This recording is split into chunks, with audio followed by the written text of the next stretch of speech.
All right, this is our behind the scenes weather model discussion here for Sunday, October the 23rd. How's it going, everyone? William Cole here in the Storm Studio. Hopefully your weekend is going well. Of course, this is where we like to dive into the raw data, right? This is just kind of bonus content of the day. And as opposed to looking at our normal weather graphics, we're going to show you the raw data that we've been looking at as we've gone through the day. And we are with you here on a Sunday. And the main reason why, we've got some active weather on the way this upcoming work week. We've got opportunities of rain, storms, severe weather, some cooler weather. And again, we'll have multiple rounds of all of that. So what exactly does that mean? We're going to sort out the details here over the next few minutes. But first of all, let's take a look outside. And this is our live cam looking at downtown Dallas. Again, you can see it kind of jiggling around a little bit. It's windy out there. In fact, we've had some wind gusts around the area, peaking out over 30 miles per hour this afternoon. Just before 6 o'clock, we're doing this video, 6 o'clock p.m. And again, temperatures out there are warm, right? A typical high this time of year should be right around 77.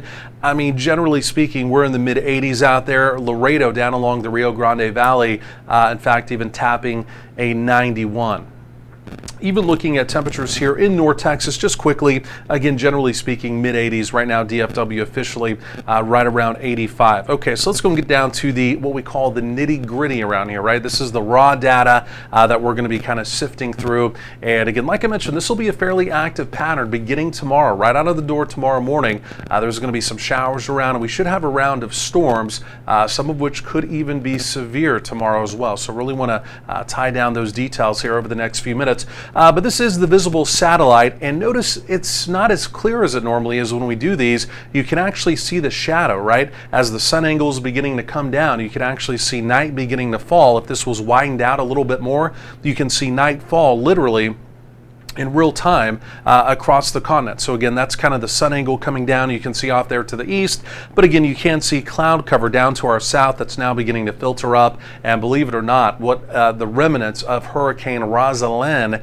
that did make landfall down in Mexico, there's a little bit of moisture that's going to creep up into North Texas. A lot of it's going to stay to our south, down towards H-Town, down towards Houston.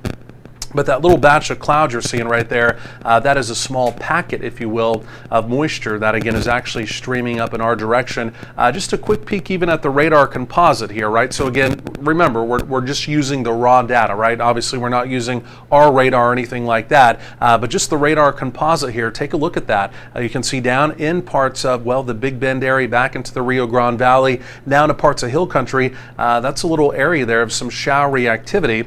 And again, which way is that activity moving? Well, it's lifting off to the northeast, so it's not impossible by late evening, even into the overnight, some of that showery activity is going to arrive here in North Texas. And I think even out the door tomorrow morning, there will be an opportunity of just some showery activity around, kind of damp. That'll be the start to our morning before, again, the real storm system arrives as we go through the afternoon. So this will kind of be a multi-round punch, if you will. So this is the upper air chart, and this is really the meat and potatoes. We say this every day of the forecast, right? You can see the huge dip, right? That is a big upper level storm trough that is now moving out into the Great Plains. But notice down here in the corner of the screen, there's still this little piece of energy that's now down around the California Baja. That is going to be pulled up into this big storm trough, kind of as a separate piece of energy, right? And then we also have the effects of, again, what was Rosalind coming up as well. So we're kind of getting this triple merge, if you will, right? Triple merge. And again, I'm going to show you this on the computer model data coming up momentarily, but it's all happening over North Texas, right? And if you've been joining us with these behind the scenes discussions over the last several days, the one thing we've been mentioning each and every time out here is that even though the data did not necessarily at least give signals to an opportunity of severe weather, right? The data didn't necessarily support the opportunity of some severe weather. Storm Prediction Center wasn't really highlighting it. We continue to put that asterisk on the forecast, right? Climatologically speaking, this time of year, if you get these big storm systems through, you have moisture, you have at least just enough warmth for instability, you'll typically get severe weather. And again, the latest outlook now from the Storm Prediction Center is highlighting us tomorrow. It's a marginal risk, meaning only a few severe storms are anticipated. But again, we should get a line through with a fairly decent punch of weather. So again, big storm system coming out. And again, the bottom line is that is going to be, again, active weather for us now going forward. Okay, so let's go and talk about the severe weather outlooks.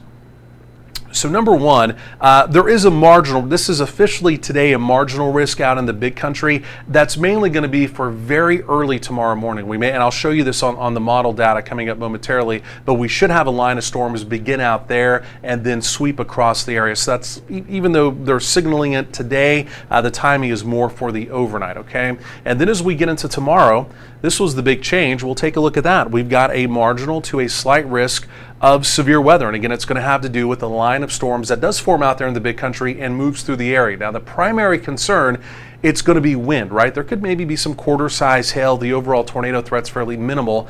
So there's your hail probability. It's a 5% probability. And keep in mind, it's always a little misleading, right, when you're dealing with severe weather probabilities, because you relate that to precipitation. That's what most people do, right? They think of a 20% probability of rain as like a 0% probability, right? And a lot of times when you talk about severe weather probabilities as well, you know, people see 5%, they think 5% of hail, that's no big deal at all. Well, it is, because your overall severe weather probabilities run much lower, right? And so it's very misleading to use those. There's somebody even here locally that uses those probabilities, and every time I see it, I'm just like, it's not good. I mean, kind of in the weather community, we get this. This is kind of information for us to ingest. We get it, but again, the general public does not get that at all. So whenever I show these, I go well out of my way to explain that a 5% probability, not that it's crazy high, but it's not your typical 5% probability. So without going into a lot of details, I just want to kind of clarify that, right? So here's your wind opportunity, 5 to 15% probability. The main reason why there's a little bit better of a probability off to the east, that line of storms as we go through the day, as it gets further to the east, it should be intensifying, right? It should be energizing with a more likely opportunity of severe weather over there. The overall tornado probability, there's a bit of a tornado zone over in our far eastern counties. That's a 2% probability. That means, I mean, a low end opportunity of maybe a tornado warning, but don't count that as the primary concern, okay? And then let's go take a look at day 3. There's that same storm system. It just shifts off over into parts of the deep south. They'll have an opportunity over there of severe weather as we get into Tuesday. Okay, so with all that being said, I think let's just skip to the model data, right? Let's just skip to the model data and let's see what's really going on. I'm going to zoom this in. I made kind of a separate deal just to kind of zoom this in so you can see. So this is the 500 millibar chart. This is the same data set that we were looking at earlier, right, when I showed you the big deep storm trough coming in. But this is going to be the modeling. Now I'm going to take you over the next 10 days. Truly, we're going to just kind of zoom in and kind of focus in on the short term, right? That's where the active weather is going to be. And this is the European model. It's a global model. And so as I just kind of roll this into motion here, number one, let me just kind of notate this on here so you can see what we're looking at. So number one, big storm trough we're watching, right? There's the remnants of Rosalind. There's the secondary piece of energy, this little shortwave coming off the tip of the Baja Peninsula. So Rosalind comes up, this energy gets merged in, and then everything kind of happens as a trifecta right over North Texas, right? Okay, so that sounds like a lot going on, but watch what I'm talking about, right? Watch all those pieces of the puzzle. Here comes Rosalind. Here comes the big storm trough. There's the other piece of energy, the little short wave gets merged in. There's the Rosalind moisture right ahead of it, and there's the big storm system moving right over North Texas, right? All that sounds pretty dramatic, but as you look at it, what happened? I mean, that's pretty much literally what happened. And again, there that storm system goes pulling off quickly as we get to the end of this upcoming work week. Here comes another fairly impressive storm system, and this will be for late Thursday into Friday, and that could pose another opportunity of rain and storms, possibly severe weather with that one as well. And then also progressive pattern here, by the way, in about 9 or 10 days, here comes another storm system as well. So we have a lot going on. This is a typical fall pattern now developing here in North Texas. Quick check of air mass change. This is not surface temperatures. This is the 850 millibar chart. This is just off the surface where we can get a good reading of actual air mass change, right? So are we going to get a cool down with any of these cold fronts? Because each of these systems will bring a cold front. These are all basically a Pacific origin, right? So we're not going to get a big blast of cold air down from Canada, but we will get some cooler air. And take a look at this front coming in. So that's going to set us up Tuesday for a cooler day for sure. We really don't rebound much as we go through the week, and then as we get into Friday, that system, you see it right there, brings another front through. And towards the end of the 12-day, we begin to rebound the temperatures. But as we go over the next 7 days or so, it really does appear as though we're at or just below normal as far as our temperatures go. And that last storm system in about 9 or 10 days, also with the Pacific front there as well. So again, if you've been waiting for some less hot temperatures, again, not cold temperatures, but just, temperatures highs in the 60s mainly, they're going to be on the way. And I'll show you the raw data on that coming up here momentarily as well. But I think we need to go ahead and take a peek here at the future radar. And so I'm not going to show you. In fact, what I'm going to do, I'm going to switch over to the high res data here. And this is what we call the high resolution rapid refresh model. It's called the HRR model for short. Some people call it the HRRR. Pick your acronym, it doesn't really matter. This will take us out over the next 48 hours. So this is a future radar depiction of what the computer model thinks the radar is going to look like, right? And this is ultra high res as well. Let me go and take a look. Let's go and roll this through over the next few hours here. And there's some of that Rosalind moisture. You can see that beginning to come up. So there's right about midnight. By midnight, could be a little, again, moisture from what was Rosalind.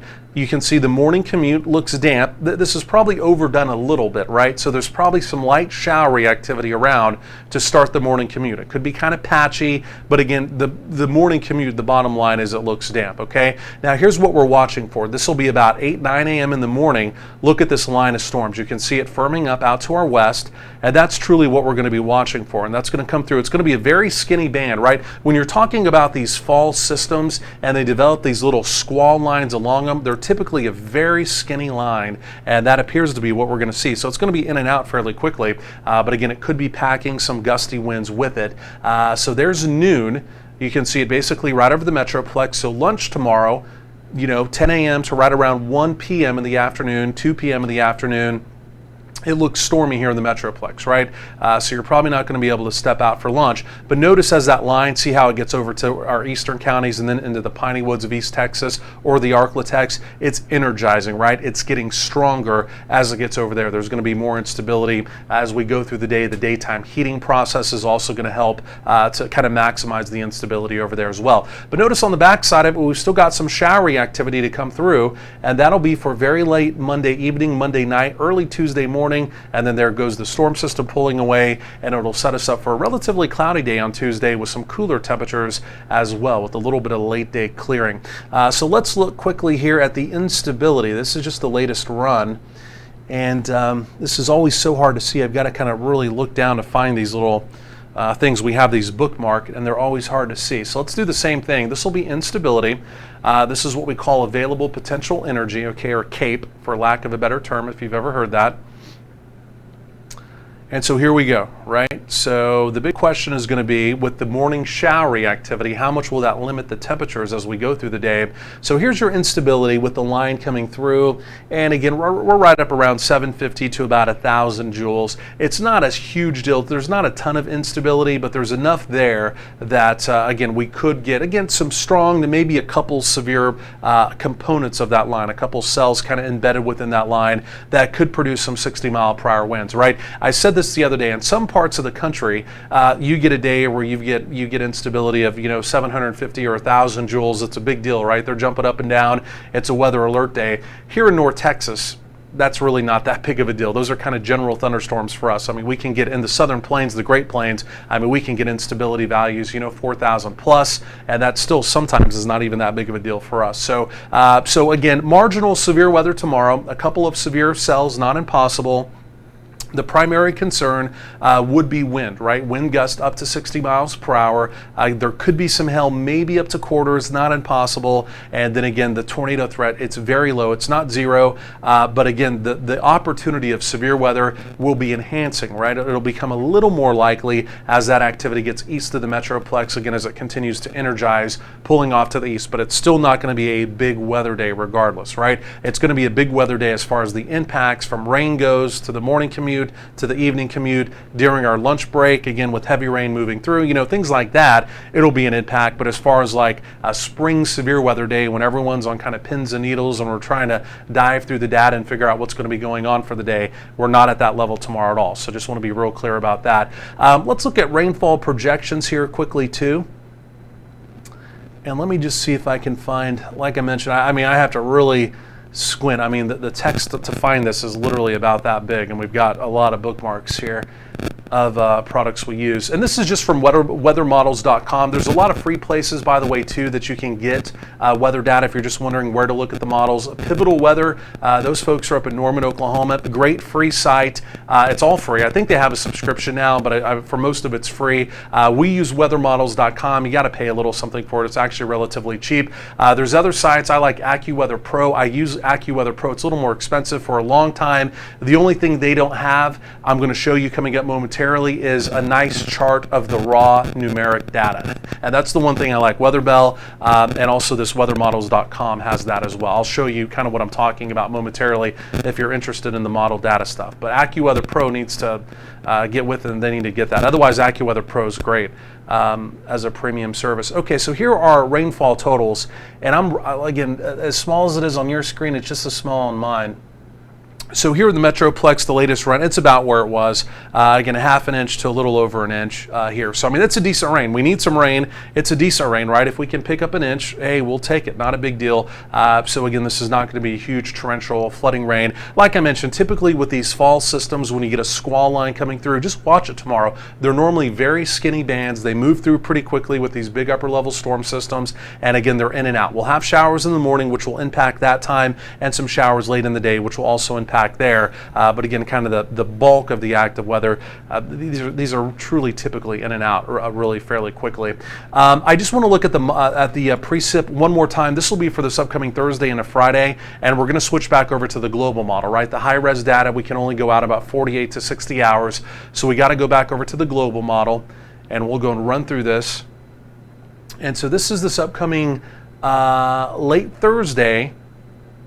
We should have storms developing out in the big country, and those will move in as we go through Thursday night into Friday, with still some lingering activity on Friday. This is not very clear. This is pretty murky. Typically, when you get that line through, you may have some showery activity behind it, but that's normally all she wrote. So this could turn into a Thursday evening, Thursday night type deal. Again, devil's in the details. This is still so far out. There's no real reason to spend a lot of time on that. I do want to quickly just peek at the instability for Friday. Then we'll look at the raw numbers as far as your highs and lows go. And that's the city chart that I was talking about. So here we go, instability. We'll roll this out for Thursday and a Friday. We have some out in the big country. The model not too bullish on instability here in North Texas. So Friday, there's still a bit of a question mark. Very similar to this system, though. It's a similar story where even though we don't have a lot of data to suggest severe weather or the opportunity of a couple of severe storms, just like we said with this system all along, typically when you get these, they move right over you. You're going to have a couple of severe storms. Again, it's not a big deal. It's not, again, a classic spring type setup. So again, we'll just kind of take it as it comes, and we'll watch that one as well. Quickly, I do want to look at this, and again, this is the city chart that I was talking about, where basically it just spells out your highs and lows over the next 10 days, right? And again, this is most of my 12 days based on this. I kind of blend it with the euro a little bit. This is the blend of models already, right? It takes all the model data together. This is a National Weather Inceps product, and it spits this out, right? They weight the data separately, and they plug in the high-res data. I do tend to tend back just a little bit more to the euro as well. The Friday, they're still trending that Friday cooler and cooler, and I'm not quite there yet. I've got us, I think, at like 68 on Friday, but now the newest data this evening on Friday is now trending us all the way down to 63. So tomorrow, Monday, right around 75, give or take, depending on the showery activity in the morning. Cooler Tuesday, 69 to right around 70. I've still got a 69 on Tuesday. Mid-70s Wednesday and Thursday. Behind that system, again, the devil's in the details. I mean, we could trend down into the lower 60s. It's not impossible. Right now, I'm a little bit warmer than that. And then again, you can see eventually in about 8 or 9 days, we trend back into the mid to upper 70s before that next weather maker arrives with actually another front there as well. So a lot going on. We're going to be tracking it all for you tomorrow. Again, the opportunity of severe weather. Again, it's not a huge severe weather day, but it's one of those deals you'll want to stay plugged in. And of course, if you have not downloaded our free mobile app, be sure to do that today. Again, all you have to do is type in Weather Tracker TV into the Google or Android or the Google Play Store and also the Apple iTunes Store. And again, like I mentioned, make sure you have that downloaded again for free today. So otherwise, we'll be watching all this. We'll be on the air with you tomorrow. And of course, just like always, we'll have live severe weather coverage tomorrow as needed if needed. So otherwise, enjoy the rest of your Friday eve or the rest of your Friday evening, the rest of your Sunday evening, and of course, go Cowboys. The Cowboys won today. That's always a good thing, and we've got rain on the way, so that's also a good thing. So we've got some good news heading into the first of our work week. All right, enjoy the rest of your evening.